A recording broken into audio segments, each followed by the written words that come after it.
You're standing in line at the airport, passport in hand, and you've just landed after a long flight. You did nothing wrong. You have nothing to hide. And yet, the second a Customs and Border Protection officer waves you over and starts asking questions, something in your chest tightens. Why? Because deep down, most people have no idea what rights they actually have at the border, and CBP officers know it too. Here's the thing that surprises almost everyone the first time they hear it. The moment you cross that line at an airport, a land crossing, or even a seaport, you are no longer standing on the same constitutional ground you stood on the day before. The rules change. Some of the protections you've heard about your whole life, the ones you assume apply everywhere in America, get thinner right at that checkpoint. And CBP has powers there that police officers walking down your street simply do not have. So what exactly can they do? What can't they do? And is there really a difference between what happens to a U.S. citizen versus someone who isn't? Stick with me, because by the end of this video, you're going to understand exactly where the line is drawn, and it's not where most people think. Let's start with the legal foundation, because this is where everything else builds from. The Fourth Amendment protects you against unreasonable searches and seizures. Normally, that means police need a warrant, or at least probable cause, before they can search you or your belongings. But back in 1977, the Supreme Court decided a case called United States versus Ramsey, and in that ruling, the court recognized something called the border search exception. Under this doctrine, routine searches at the border don't require a warrant and don't require probable cause at all. The idea, according to the court, is that the government has an inherent right to control who and what crosses into the country, and that interest is strong enough to override the normal warrant requirement. Now, before you panic and think that means CBP can do absolutely anything they want, that's not quite right either. There are still limits, but those limits are drawn very differently than the ones you'd expect from a traffic stop or a knock on your front door. Here's where it gets interesting. This border authority doesn't just apply exactly at the international boundary line. Federal law allows CBP to operate within what's often called the border zone, which extends up to 100 air miles from any external boundary of the United States, including coastlines. That zone actually covers a huge chunk of the U.S. population because so many major cities sit close to a coast or a border.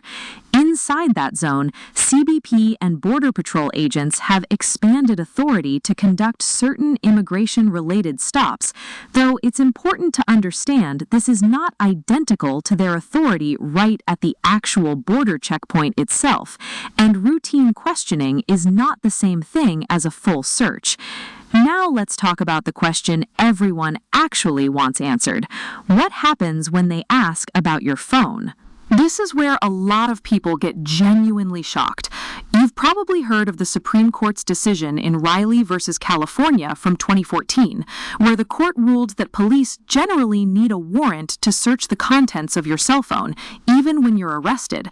That case changed how digital privacy is treated across the country. But here's the twist. Riley was about a search that happened away from the border during a regular arrest. At the border itself, courts have not applied that same warrant requirement in the same way because of that border search exception we just talked about.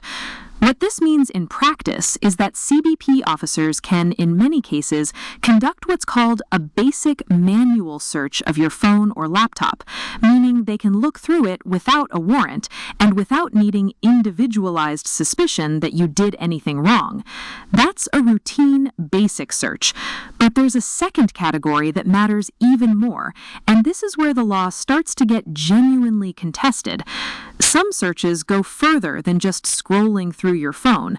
These are called advanced or forensic searches, where officers connect your device to external equipment that can copy, extract, or analyze data at a much deeper level. Several federal appeals courts have ruled that this kind of deeper, forensic-level search requires something more, a standard often described as reasonable suspicion, before officers can conduct it. But not every court in the country has adopted that same rule, and the law here genuinely differs depending on which federal circuit you're in.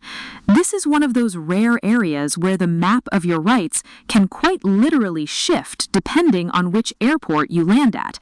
I want you to sit with that for a second, because it's one of the most misunderstood parts of American law. Most people assume there's one single national rule for digital privacy. There isn't, not fully, not yet, when it comes to the border. Before we go further, let's clear up a misconception that spreads constantly online, because I see it repeated in comment sections everywhere.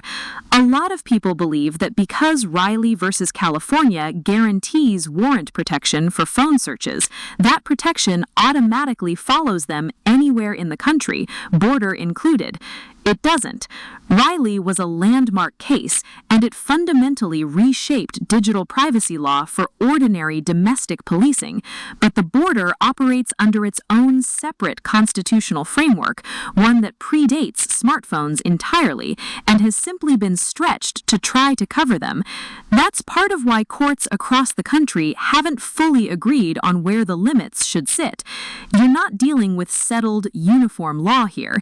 You're dealing with a body of law that's still being actively shaped, case by case, circuit by circuit, as judges try to apply 18th century constitutional language to 21st century technology.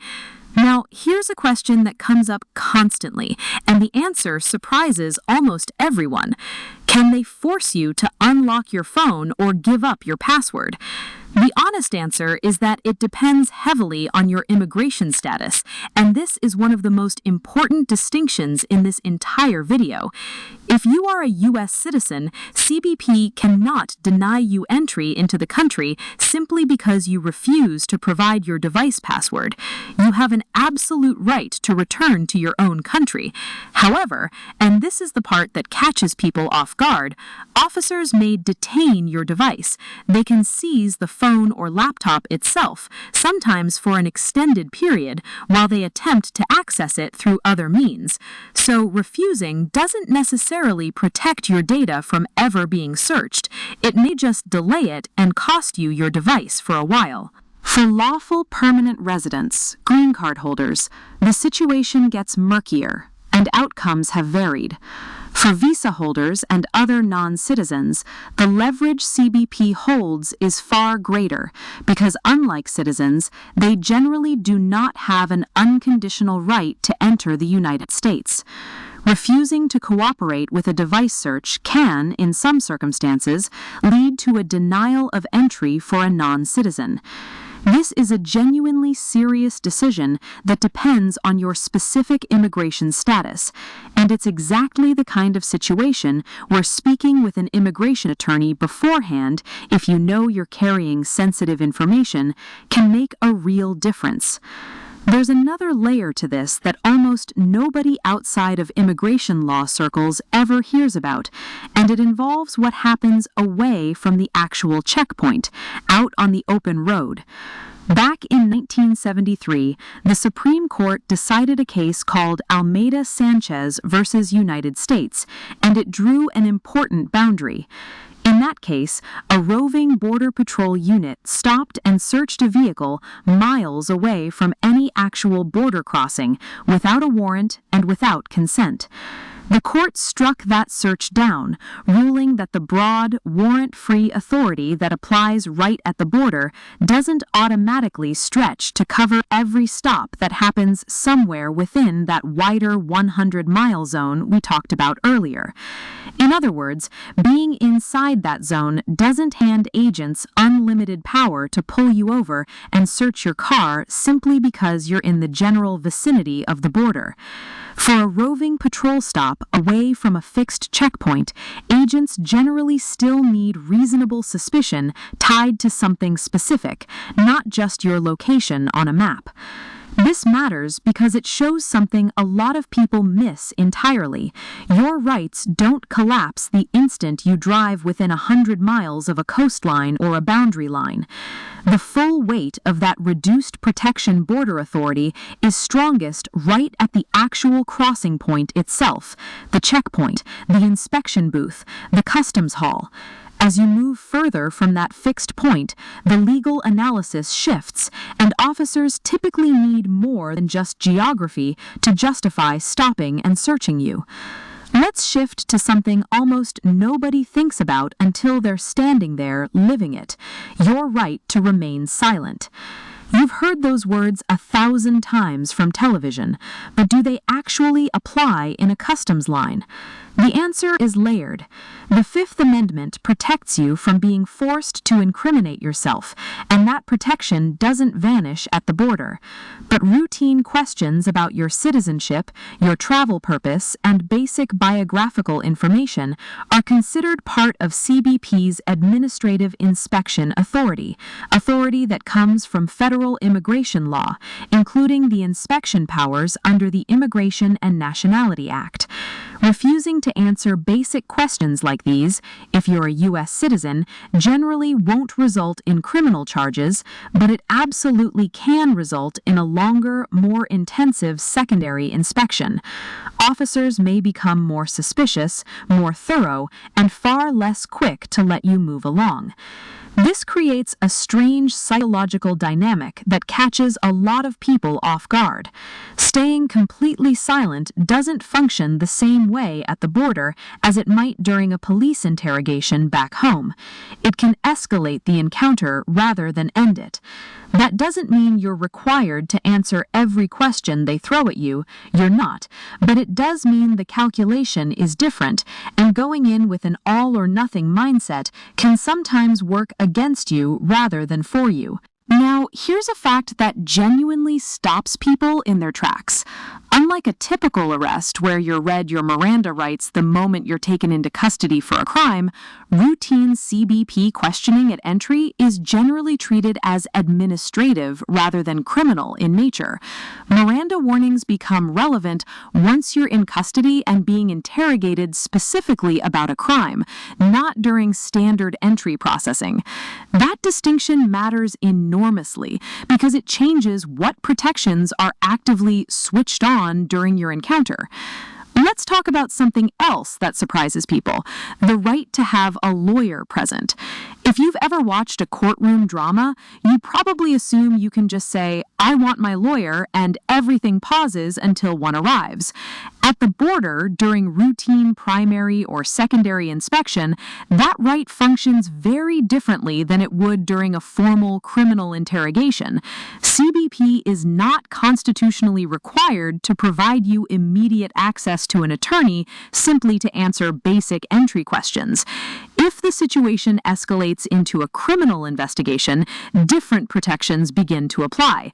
But for the day-to-day version of this encounter, the one most travelers actually experience, you may not have the ability to pause everything and call counsel the way you'd expect from television.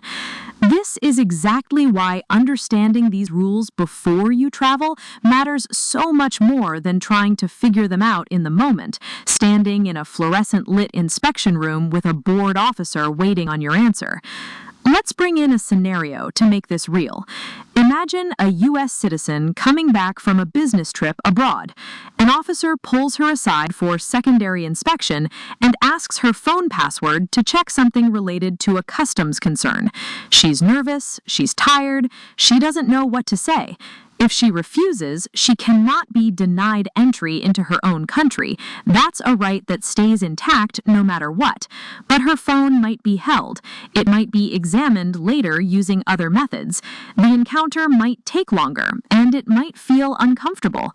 Understanding this ahead of time doesn't make the situation disappear, but it replaces panic with clarity. And clarity is what lets you make a calm, informed decision in the moment instead of a fear-driven one. Now compare that to a visa holder in a similar situation. The stakes look completely different because the consequences of refusing to cooperate can directly affect whether they're allowed to enter the country at all. Same checkpoint, same question, completely different legal terrain depending entirely on immigration status. This is the part I really want you to walk away understanding, because it's the single biggest misconception people carry into these encounters. Constitutional rights don't disappear at the border, but many of them operate on a different setting there. Search authority is broader, detention for further questioning is easier to justify, and the leverage the government holds depends heavily on who you are and what status you're entering under. So, what should you actually do if you find yourself in this situation? Stay calm, be respectful. CBP officers are doing a job, and hostility rarely helps you and can genuinely make things worse.